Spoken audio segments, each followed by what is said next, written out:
Europe 1, il est 7h19. C'est à vous, Patrick Cohen. Bonjour Alain Sirou. Bonjour Patrick, bonjour. On a donc appris cette nuit la mort d'un homme fascinant, un savant qui avait perdu l'usage de son corps depuis plus de 40 ans, l'usage de la parole depuis plus de 30 ans. Il était atteint de la maladie de Charcot, mais il rayonnait par son génie, il impressionnait les scientifiques du monde entier. Parlez-nous de Stephen Hawking, Alain Sirou. Alors Stephen Hawking, il y a peu de gens dans le monde de la science où quand on dit un nom, on voit tout de suite qui c'est. Stephen Hawking, c'est un personnage qui est quand même extrêmement intéressant.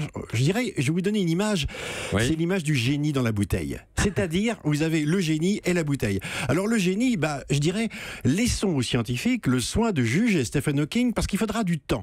Le travail de Stephen Hawking en science, c'est ce qu'on appelle les singularités, c'est-à-dire toute personne qui fait un peu de même jeu de mathématiques, quand il multiplie l'infini par l'infini, je pose des questions, c'est quoi ? Avant d'aller jusque-là, disons simplement pour le grand public que son obsession, c'était de comprendre l'univers, oui. Pourquoi il est comme il est et pourquoi il existe. Ça, c'est la question fondamentale finalement de toute science. Voilà. Lui, il a vraiment un travail très particulier. Après, il a mis une hypothèse sur les trous noirs. Voilà, alors, le rayonnement Hawking. Alors, vous avez vraiment donc le personnage scientifique et puis vous avez, je dirais, ce qu'il lui a apporté.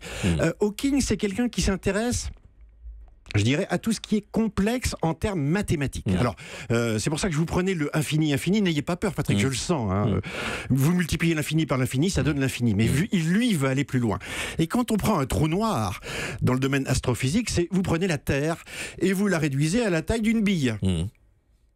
Déjà, ça vous pose une question. C'est finalement, qu'est-ce que c'est que cet objet ? C'est l'infiniment petit et l'infiniment grand. L'infiniment petit et l'infiniment grand mêlés dans un seul objet. Et Hawking va s'interroger sur cet objet en se disant finalement, qu'est-ce qu'il est et quand je dirais, ramène le trou noir, la Terre à une bille, finalement, qu'est-ce qui se passe à l'intérieur et pourquoi est-ce que rien ne sort ? Est-ce que rien ne sort vraiment ? Hawking va avoir une intuition.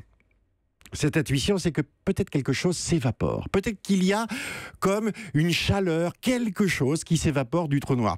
Et cette interrogation, qui est supportée par des mathématiques, par des discussions, va faire d'Hawking quelqu'un qui va attirer l'attention sur le plan scientifique. En même temps, vous avez la bouteille. C'est-à-dire qu'à 21 ans, il apprend, en tant que mathématicien, qu'il est frappé d'une maladie très grave, maladie de Charcot, c'est-à-dire en fait une dégénérescence du contrôle neuromusculaire, il devient paralysé. Et petit à petit, il s'enferme dans lui-même. Et on ne communique plus avec Hawking qu'à travers une machine. Et là se dessine le personnage qu'est Stephen Hawking, c'est-à-dire quelqu'un qui réfléchit à l'infiniment grand, aux questions fondamentales de l'univers, d'où on vient, est-ce qu'il y a des extraterrestres, c'est quoi la matière ?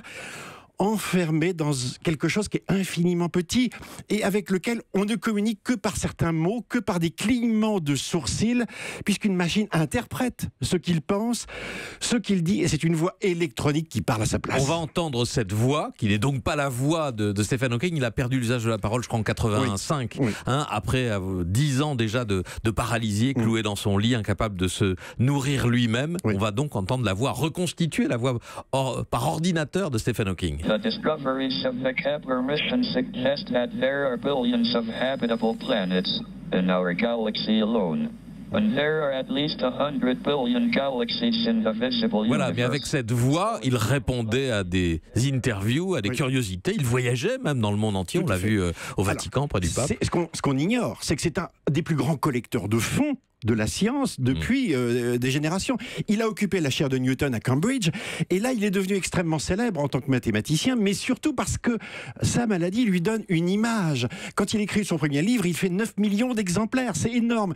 Et après il va se promener dans le monde entier pour essayer de récolter de l'argent, d'avoir des sponsors, et ses derniers travaux sont effectivement d'essayer de poser des questions fondamentales sur l'origine du monde, mais aussi la communication avec les extraterrestres, en cherchant les moyens de réussir à fabriquer des instruments scientifiques pour y parvenir. Merci beaucoup Alain Sirou. Stephen Hawking qui vient donc de succomber à 76 ans à son domicile de Cambridge au nord de Londres et qui avait une particularité dès la naissance parce qu'il était né le 8 janvier 42, 300 ans jour pour jour après la mort de Galilée.